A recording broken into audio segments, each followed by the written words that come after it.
சென்னை பேராயம் 25 பேராயங்களுக்கு தாய் பேராயமாக இருந்து செயல்பட்டு கொண்டு வருகிறது.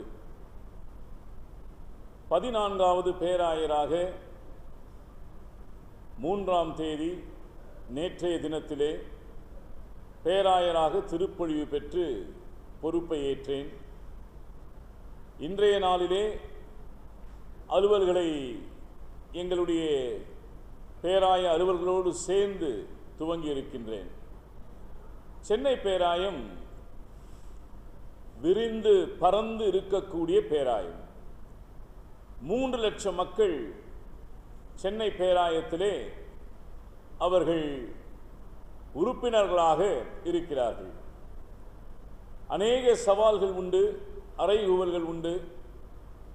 எங்களுக்கென்று இருக்கக்கூடிய கல்வி நிலையங்கள், பள்ளிக்கூடங்கள், கல்லூரிகள், மருத்துவமனைகள், ஆலயங்கள், இவற்றில் இருக்கக்கூடிய சவால்களை சந்திப்பதுதான் எங்களுடைய மிக முக்கியமான நோக்கமாக இருக்கிறது.